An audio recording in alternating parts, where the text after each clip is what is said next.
दोस्तों अगर आप ट्रेडिंग से पैसा कमाना चाहते हो तो आपको इन कैंडल स्टिक पैटर्न की जानकारी होना बहुत ज़्यादा ज़रूरी है, क्योंकि इन्हें देखकर आप पता लगाते हो कि अब प्राइस बढ़ेगी या घटेगी।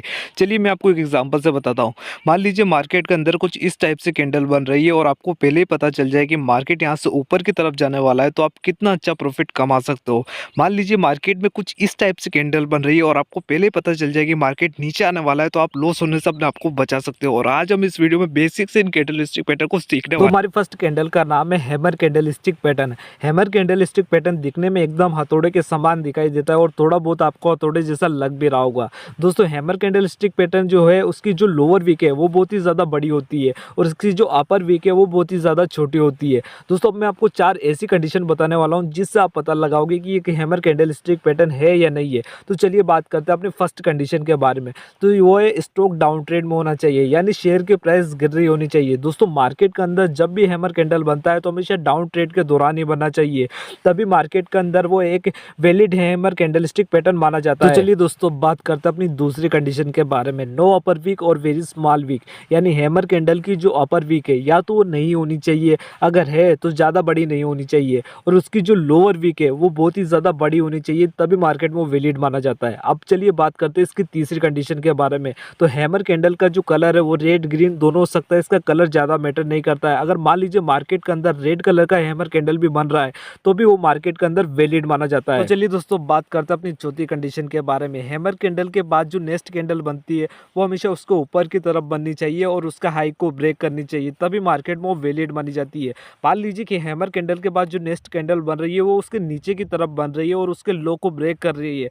तो उसे एक वैलिड हैमर कैंडल नहीं माना जाता है, क्योंकि हैमर कैंडल के बाद जो नेक्स्ट कैंडल बनती है ना वो हमेशा उसके ऊपर की तरफ बनती है, तभी मार्केट में उसे हैमर कैंडलस्टिक पैटर्न माना जाता है। दोस्तों मान लीजिए कि मार्केट के अंदर ये चार ही कंडीशन अप्लाई हो रही है और मार्केट के अंदर डाउन ट्रेड के दौरान एक हैमर कैंडल बन रहा है और एकदम चार्ट के बॉटम पे बन रहा है, तो अब मार्केट के अंदर आप एंट्री कहाँ लोगे? तो दोस्तों मार्केट के अंदर जो आपकी एंट्री होगी ना वो हैमर कैंडल के बाद जो नेक्स्ट कैंडल बन रही है जो उसका हाई को ब्रेक कर रही है ना, वहां पर आपको एंट्री लेनी है। और मार्केट के अंदर जो आपका स्टॉप लॉस होगा वो हैमर कैंडल की जो लोअर वीक है उसके नीचे आपको मार्केट में स्टॉप लॉस लगाना है। तो चलिए दोस्तों बात करते हैं अपनी नेक्स्ट कैंडल के बारे में, जिसका नाम है hanging man candlestick pattern. Hanging man दिखने में एकदम हैमर कैंडल की तरह ही दिखाई देता है, लेकिन ये एक बेरिश कैंडल है और एक बेरिश सिग्नल देता है। चलिए बात करते हैं 4 ऐसी कंडीशन की जिससे आप पता लगाओगे कि ये हैंगिंग मैन पैटर्न है या नहीं। तो पहली कंडीशन है स्टॉक अप ट्रेंड में होना चाहिए, यानी शेयर की प्राइस बढ़ रही होनी चाहिए, तभी मार्केट में वैलिड माना जाता है। पहले हमने बात की थी हैमर कैंडल के बारे में। हैमर कैंडल एक बुलिश कैंडल है जो कि मार्केट के अंदर हमेशा डाउन ट्रेड के दौरान बनता था, तभी वो मार्केट के अंदर वैलिड माना जाता था। चलिए अब बात करते हैं अपनी दूसरी कंडीशन की।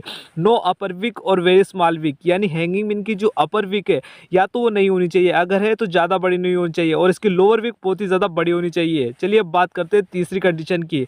हैंगिंग मैन का कलर ग्रीन और रेड दोनों हो सकता है, जरूरी नहीं है कि मार्केट में रेड कलर का ही हो। चलिए अब बात करते हैं अपनी चौथी कंडीशन के बारे में। हैमर कैंडल के बाद जो नेक्स्ट कैंडल बनती है ना दोस्तों, वो हमेशा उसके नीचे की तरफ बननी चाहिए और उसको लो को ब्रेक करनी चाहिए, तभी मार्केट में वो एक वैलिड हैंगिंग मैन पैटर्न माना जाता है। तो चलिए दोस्तों मान लीजिए कि मार्केट के अंदर ये चारों कंडीशन अप्लाई हो रही है और एक हैंगिंग मैन पैटर्न बन रहा है, तो मतलब अभी ट्रेंड चेंज होने वाला है, यानी अभी शेयर की प्राइस बढ़ रही थी, अब शेयर की प्राइस गिर सकती है।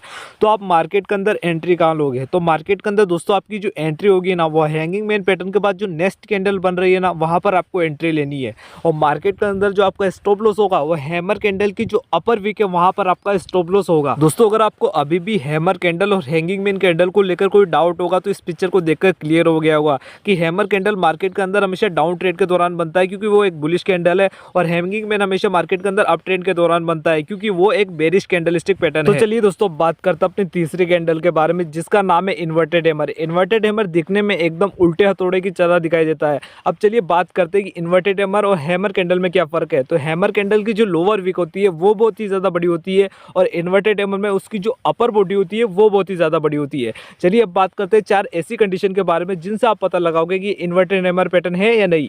तो चलिए बात करते हैं अपने फर्स्ट कंडीशन के बारे में। स्टॉक डाउन ट्रेड में होना चाहिए, यानी शेयर की प्राइस गिर रही होनी चाहिए, तभी मार्केट के अंदर ये वैलिड इन्वर्टेड हैमर पैटर्न माना जाता है, क्योंकि ये बुलिश पैटर्न है जो कि मार्केट में डाउन ट्रेड के दौरान बनता है। चलिए दोस्तों बात करते हैं अपनी दूसरी कंडीशन की। इन्वर्टेड हैमर की जो अपर बॉडी है वो बहुत ही ज्यादा बड़ी होनी चाहिए, और उसकी जो लोअर बॉडी है यानी नीचे की जो छोटी सी वीक निकली हुई है वो ज्यादा बड़ी नहीं होनी चाहिए या नहीं होनी चाहिए। चलिए अब बात करते हैं अपनी तीसरी कंडीशन के बारे में। इन्वर्टेड हैमर ग्रीन और रेड दोनों कलर का हो सकता है, जरूरी नहीं है कि मार्केट में वो रेड कलर का हो। अगर वो ग्रीन कलर में बन रहा है तो भी वैलिड माना जाता है। चलिए अब बात करते हैं चौथी कंडीशन की। इन्वर्टेड हैमर के बाद जो नेक्स्ट कैंडल बनती है ना, वो हमेशा उसके ऊपर की तरफ बननी चाहिए और उसके हाइट को ब्रेक करनी चाहिए, तभी मार्केट में वो एक वैलिड इन्वर्टेड हैमर पैटर्न माना जाता है। तो चलिए दोस्तों, मान लीजिए कि मार्केट के अंदर ये चारों कंडीशन अप्लाई हो रही है और एक इन्वर्टेड हैमर बन रहा है, यानी अभी तक ट्रेंड चेंज होने वाला है। अभी शेयर की प्राइस गिर रही थी, अब शेयर की प्राइस बढ़ सकती है। तो चलिए अब बात करते हैं कि आप एंट्री कहाँ लोगे। तो दोस्तों, आपकी जो एंट्री होगी ना, वो इन्वर्टेड हैमर के बाद जो नेक्स्ट कैंडल बन रही है वहां पर आपको मार्केट के अंदर एंट्री लेनी है। और मार्केट के अंदर जो आपका स्टॉप लॉस होगा ना, वो इन्वर्टेड हैमर की जो लोअर वीक है, वो छोटी सी डंडी, उसके नीचे आपका स्टॉप लॉस होगा। तो चलिए दोस्तों, बात करते हैं अपनी चौथी कैंडल के बारे में, जिसका नाम है shooting star candle. Shooting star एक बेरिश कैंडल है जो कि दिखने में एकदम इन्वर्टेड हैमर की तरह दिखाई देता है, लेकिन ये हमेशा मार्केट के अंदर अप ट्रेंड के दौरान बनता है, क्योंकि ये एक बेरिश कैंडल है। इन्वर्टेड हैमर एक बुलिश कैंडल था जो कि मार्केट के अंदर हमेशा डाउन ट्रेंड के दौरान बनता था। चलिए अब बात करते हैं इसकी भी 4 कंडीशन के बारे में। तो इसकी पहली कंडीशन है स्टॉक अप ट्रेंड में होना चाहिए, यानी शेयर की प्राइस बढ़ रही होनी चाहिए, तभी मार्केट में वैलिड माना जाता है। चलिए अब बात करते हैं इसकी दूसरी कंडीशन के बारे में। Long upper wick and a very small wick, यानी इसकी जो अपर बॉडी है वो बहुत ही ज़्यादा बड़ी होनी चाहिए और इसकी जो लोअर वीक है या तो वो नहीं होनी चाहिए, ये ज़्यादा बड़ी मार्केट के अंदर नहीं होनी चाहिए। तो चलिए दोस्तों, बात करते हैं अपनी तीसरी कंडीशन के बारे में। शूटिंग स्टार कैंडल ग्रीन और रेड दोनों कलर की हो सकती है, जरूरी नहीं है वह रेड कलर की हो।